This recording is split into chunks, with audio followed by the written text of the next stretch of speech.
ओम शांति। आज 28/7 के महावाक्य हैं। बाबा ने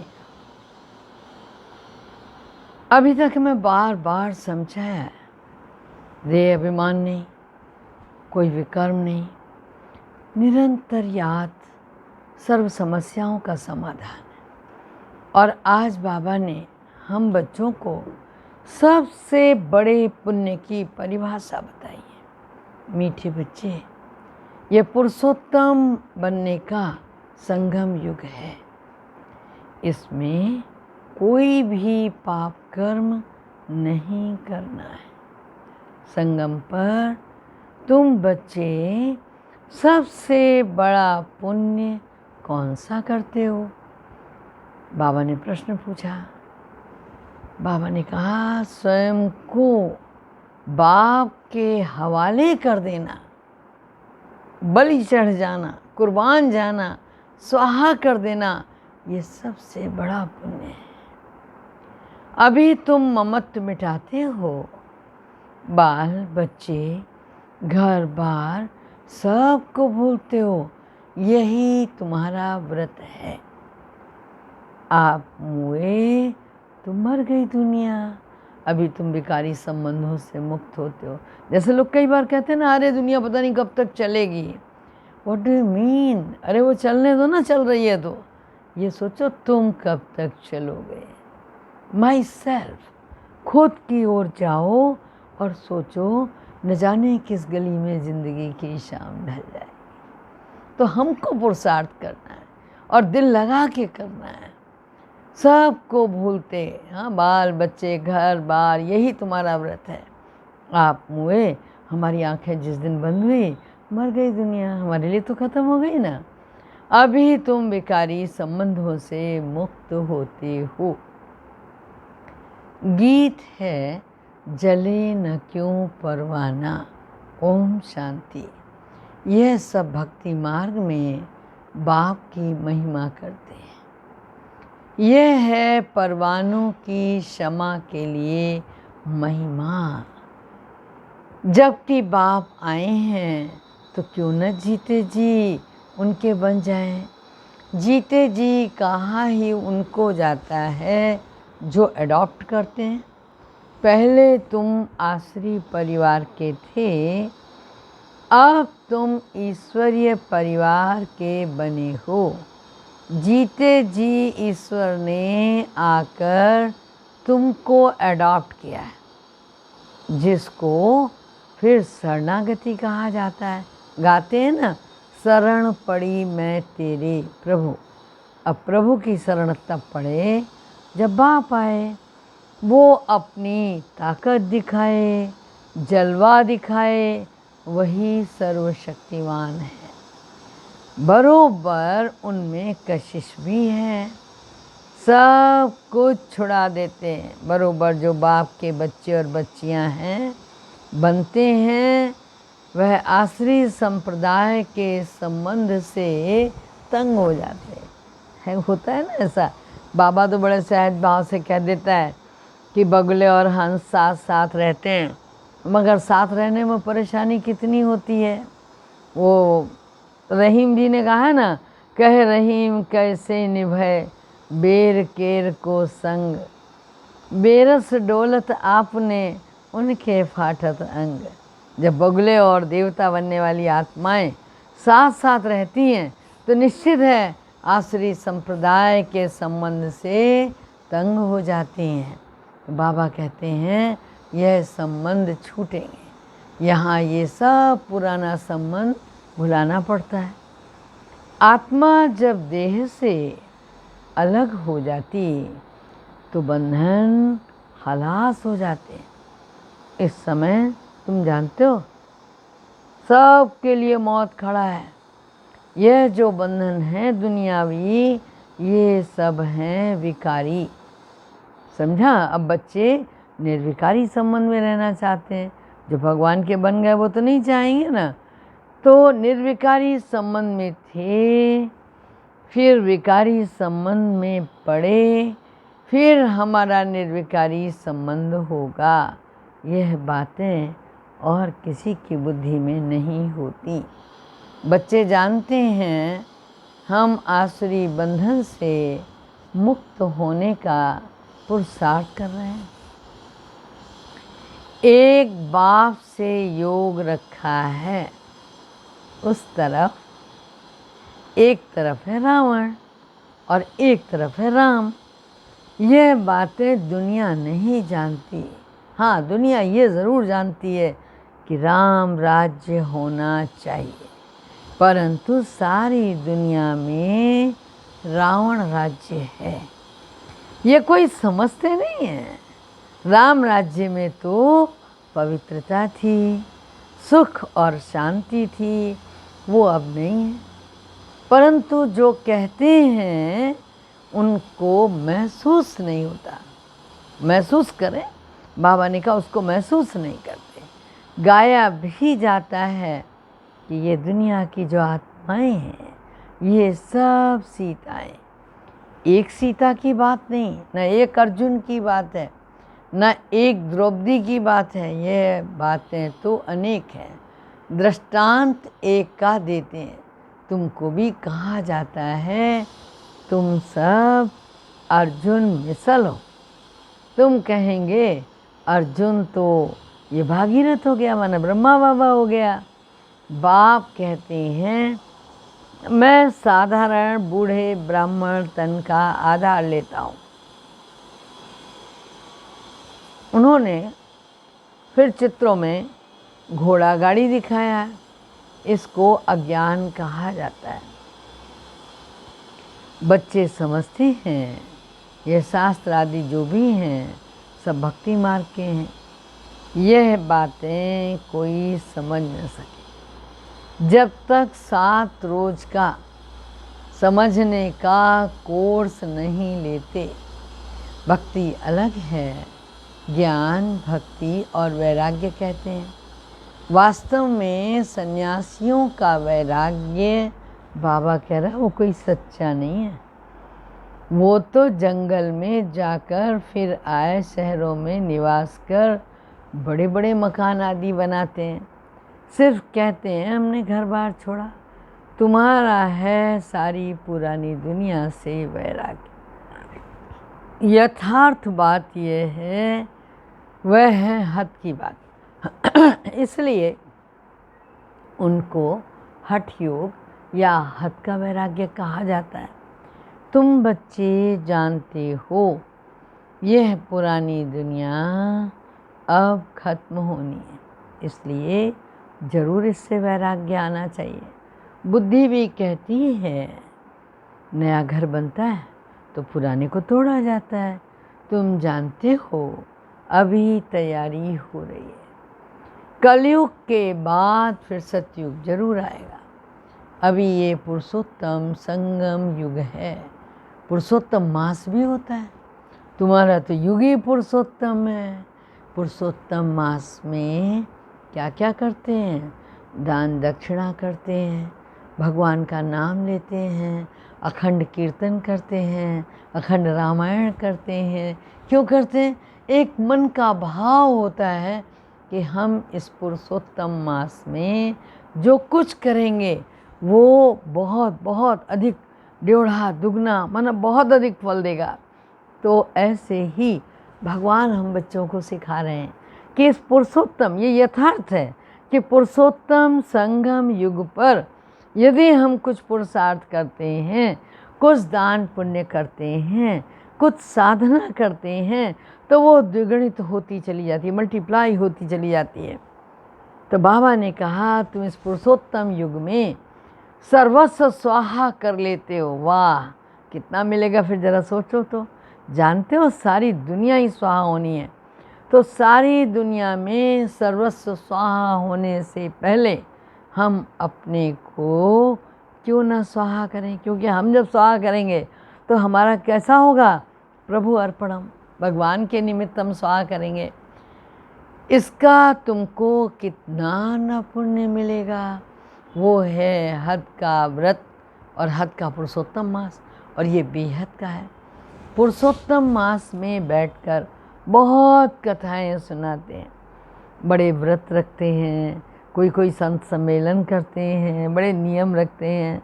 तुम्हारा तो बड़ा भारी व्रत है, तुम्हारे भल बाल बच्चे घरवार आदि हैं, परंतु दिल से ममत्व मिट गया। समझा? आप हुए तो मर गई दुनिया। तुम जानते हो, क्या जानते हो बताओ तो, क्या जानते हो? यह सब खत्म हो जाने वाला है। हम बाप के बने पुरुषोत्तम बनने के लिए सर्व पुरुषों अर्थात मनुष्यों में उत्तम पुरुष अच्छा है कौन? तो बाबा ने कहा ये लक्ष्मी नारायण, यही तो विश्व के मालिक थे।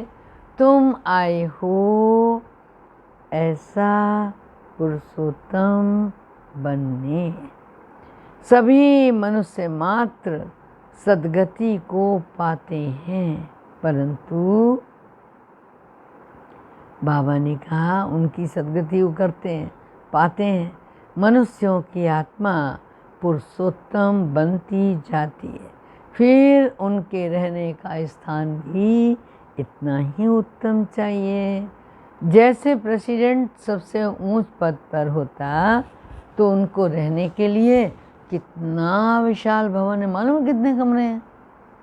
300 कमरे। एक आदमी अरे एक में ही रहेगा ना, वो 300 का क्या होगा। लेकिन चूंकि संसार में माना अपने भारत का सर्वोच्च प्रेसिडेंट है तो उसका रहने का स्थान भी उतना ही विशाल होना चाहिए। तो बाबा ने कहा जैसे प्रेसिडेंट का पद ऊंच है तो उनको रहने के लिए भी राष्ट्रपति भवन मिला है। कितना बड़ा महल है, बगीचे हैं। यह हुई यहाँ की बात। राम राज्य को तो तुम जानते हो, तुम सतयुगी पुरुषोत्तम बनते हो। कलयुगी पुरुषोत्तम रहेंगे नहीं। तुम सतयुगी पुरुषोत्तम बनने के लिए पुरुषार्थ कर रहे हो। तुम जानते हो हमारे महल कैसे बने हुए होंगे। कल राम राज्य होगा, तुम राम राज्य से पुरुषोत्तम होंगे। तुम चैलेंज करते हो, क्या चैलेंज करते हो? हम रावण राज्य को बदल राम राज्य स्थापन करेंगे। अब चैलेंज किया तो 1-2 को पुरुषोत्तम बनाना। भविष्य 21 जन्मों के लिए देवताओं की महिमा गाते हैं। कहते हैं ना आप सर्वगुण संपन्न हो, अहिंसा परमो देवी देवता धर्म वाले हो। तुम जानते हो और कोई मनुष्य इन बातों को जानते नहीं है। तुम दूसरे जन्म में पुरुषोत्तम बनेंगे, फिर इस रावण राज्य का कोई नहीं रहेगा। अभी तुमको सारा ज्ञान है, अब रावण राज्य ही खत्म होना है। आजकल तो समय का भरोसा ही नहीं है, अकाले मृत्यु होती रहती है, अथवा किसी के साथ दुश्मनी हुई, ओम शांति, कल उड़ा देंगे। तुमको तो कोई उड़ा न सके। वाह, तुम अविनाशी पुरुषोत्तम हो। यह है विनाशी, सो भी रावण राज्य में।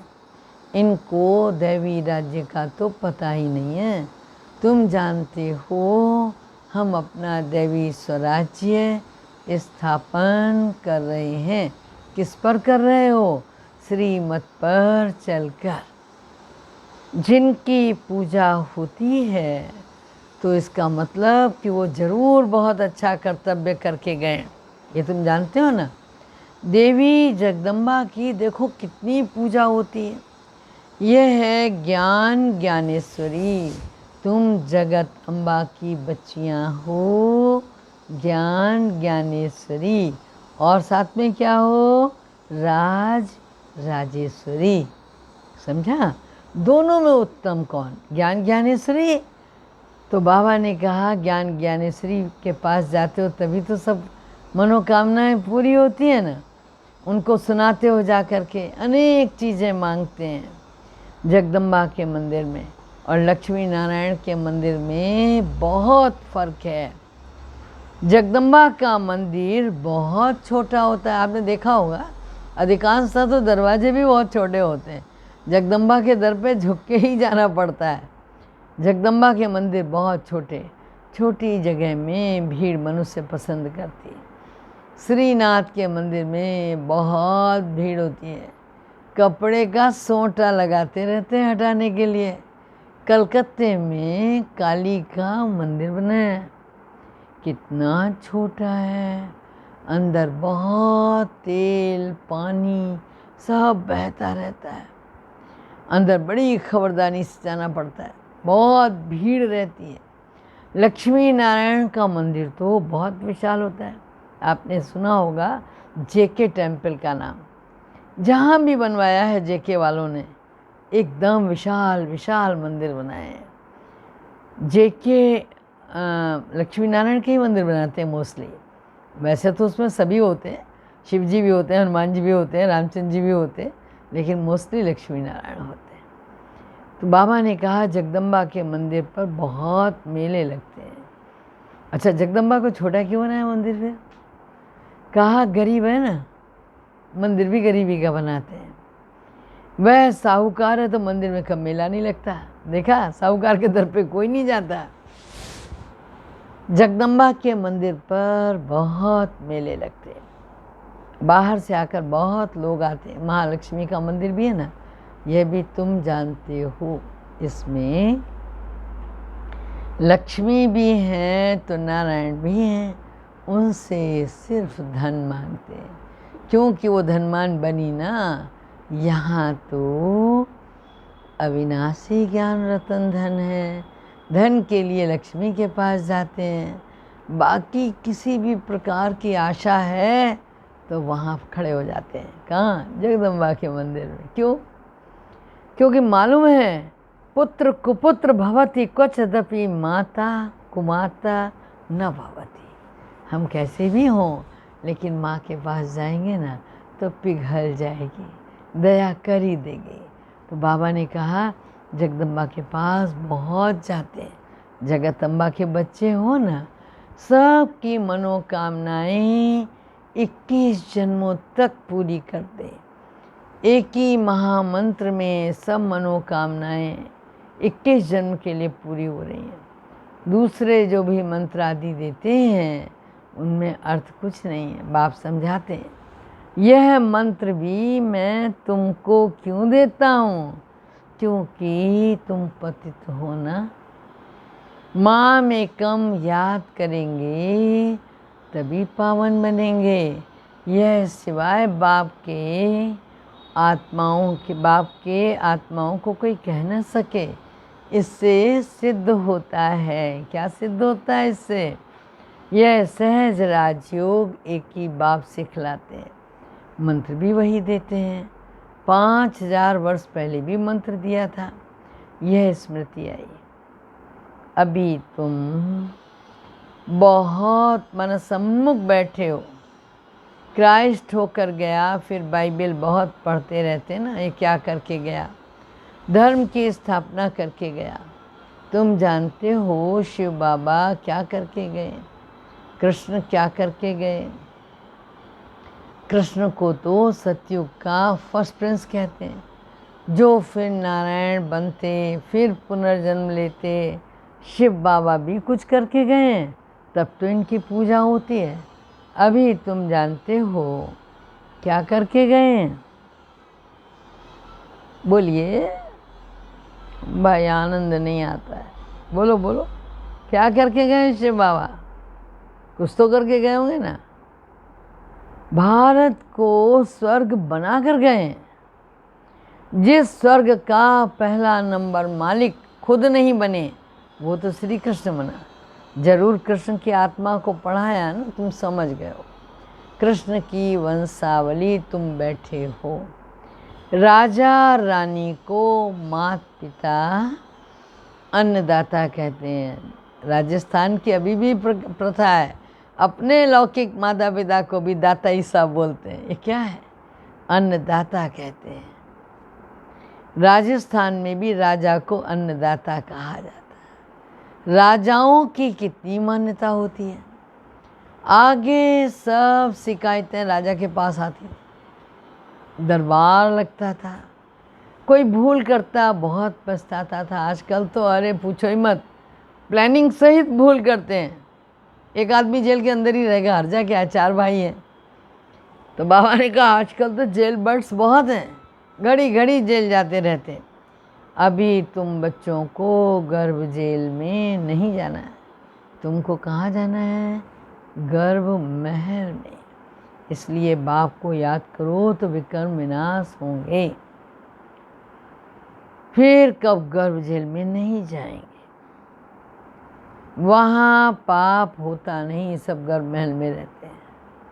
सिर्फ कम पुरुषार्थ के कारण कम पद पाते हैं। ऊंच पद वालों को सुख भी बहुत रहता है। यहाँ तो दुनिया में देख लो, जो गवर्नर बनता है 5 साल के लिए, हाँ, यहाँ प्रेसिडेंट बनता है 5 साल के लिए, वो भी मुकर्रर किया जाता है। तुम समझा सकते हो कि भारत ही दैवी राजस्थान बना और भारत ही दैवी राजस्थान बना। अभी न तो राजस्थान है न राजा रानी। आगे कोई गवर्नमेंट को पैसा देते थे, महाराजा महारानी का टाइटल मिल जाता था। सुना होगा आप लोगों ने भी कि राय बहादुर की टाइटल मिलती थी, राय साहब की टाइटल मिलती थी। तुम्हारी एम ऑब्जेक्ट इस पढ़ाई से तुम विश्व का महाराजा महारानी बनते हो। राजा रानी भी नहीं, राजा रानी का टाइटल त्रेता युग से शुरू होता है। तुम अभी ज्ञान ज्ञानेश्वरी फिर राज राजेश्वरी बनेंगे। बनाएगा कौन? ईश्वर। अच्छा, कैसे बनाएगा? अगला सवाल। राजयोग से और ईश्वरीय ज्ञान से। राजाई के लिए बाप को याद करना है। बाप तुमको स्वर्ग का मालिक बनाते हैं, ये तो बहुत सहज है ना। हेवन स्थापन करने वाला है ही गॉड फादर। हेवन में तो हेवन की स्थापना नहीं करेंगे, जरूर उन्हों का संगम पर मिलान होता होगा ना। कलयुग जहाँ रात है वहाँ दिन की दरकार है ना, इसलिए इसको सुहावना कल्याणकारी संगम युग कहते हैं। बाप कितना बच्चों का कल्याण करते, जो स्वर्ग का मालिक बनाते हैं। कहते भी हैं परमपिता परमात्मा नई दुनिया रचते हैं। तो बाबा ने कहा उसमें कौन सा राज्य, कौन राज्य करता, यह तो किसी को पता ही नहीं है। तुम समझते हो राम राज्य किसको कहा जाता है? उन्होंने तो राम राज्य के लाखों वर्ष दे दिए हैं, कलयुग को 40,000 वर्ष दे दिए। बाप कहते हैं मैं तो आता ही संगम पर हूँ, आकर ब्रह्मा द्वारा विष्णुपुरी की स्थापना करता हूँ। सत्यनारायण की कथा भी है।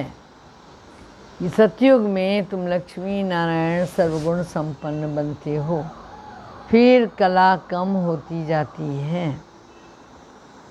नया झाड़ तब कहा जाता है जबकि स्थापना होती। नया मकान बनेगा तो नया कहेंगे ना। तुम भी सतयुग में आएंगे, फिर क्या होगा? नई राजधानी, कला कम होती जाएगी, स्थापना यहाँ होती है। वंडरफुल बातें हैं, और कोई की तो बुद्धि में है ही नहीं। तो बाप ने समझाया है सभी आत्माओं के लिए यह युग है। किस बात के लिए? पुरुषोत्तम बनाने के लिए, जीवन बंध से जीवन मुक्त बनाने के लिए। बाबा ने कहा जीवन मुक्त को पुरुषोत्तम कहा जाता है, जीवन बंध को पुरुषोत्तम नहीं कहेंगे। इस समय सब हैं जीवन बंध में। बाप आकर सतयुग से बाप आकर सबको जीवन मुक्त बनाते हैं। तुम आधा कल्प जीवन मुक्त रहे, फिर जीवन बंध बने, ये तुम समझते हो। तुम्हारे व्रत का नियम क्या है? बाबा ने आकर के व्रत रखवाया, खान पान की तो बात नहीं है, सब कुछ करो, लेकिन क्या करो? एक बाप को याद करो, पवित्र बनो। पुरुषोत्तम मास में तो बहुत करके पवित्र भी रहते होंगे। वास्तव में इस पुरुषोत्तम युग का मान है तो कितना खुशी, कितना नशा होना चाहिए। अब तुमसे कोई पाप कर्म नहीं होंगे क्योंकि तुम पुरुषोत्तम बन रहे हो। अच्छा, मीठे मीठे सिक्की लदे बच्चों प्रति माता पिता बाप दादा का याद प्यार और गुड मॉर्निंग। रूहानी बाप की रूहानी बच्चों को नमस्ते। धारणा के लिए मुख्य सार है, इस पुरुषोत्तम युग में जीवन मुक्त बनने के लिए क्या करना है? प्रश्न उत्तर तो सुना था ना? क्या करना है, इसका उत्तर प्रश्न में छुपा हुआ है। बताइए क्या करना है? पुण्य कर्म करने हैं, पवित्र जरूर बनना है, घर बार आदि सब होते दिल से ममत्व मिटा देना है। समझा? दूसरी पॉइंट है, श्रीमत पर अपने तन मन धन से दैवी राज्य स्थापन करना है, पुरुषोत्तम बनाने की सेवा करनी है, वरदान है। ऑलमाइटी बाप के अथॉरिटी से हर कार्य को सहज करने वाले, सदा अटल और निश्चय बुद्धि भव। हम सबसे श्रेष्ठ ऑलमाइटी अथॉरिटी बाप की है। बाप की अथॉरिटी से सब कार्य करने वाले क्या हो जाएंगे? हाँ, हर कार्य को सहज करने वाले, सदा अटल और निश्चय बुद्धि। हम सबसे श्रेष्ठ ऑलमाइटी बाप की अथॉरिटी है। सब कार्य करने वाले इतने अटल निश्चय हों जो कोई टाल न सके। इससे कितना भी कोई बड़ा कार्य हो, अति सहज अनुभव करेंगे। जैसे आजकल साइंस ने कोई मशीन दे दी है ना, जैसा प्रश्न वैसे उत्तर बहुत सहज लागू हो जाते हैं। तो बाबा ने कहा सहज हो जाता है ना, तो दिमाग चलाने से छूट जाते हैं। ऐसे ऑलमाइटी अथॉरिटी को सामने रखेंगे। अभी पूछो ना, आजकल की जनरेशन से खट सकेगी, गूगल से पूछ लेते हैं तो ये क्या है? बाबा ने कहा दिमाग चलाने से छूट जाते हैं। ऐसे ऑलमाइटी अथॉरिटी के सामने रखेंगे तो सब प्रश्नों का उत्तर सहज मिल जाएगा और सहज मार्ग की अनुभूति भी होगी। आज का स्लोगन है, एकाग्रता की शक्ति परवश स्थिति को भी परिवर्तन कर देती है। कंसंट्रेशन तो चाहिए ना। चलें।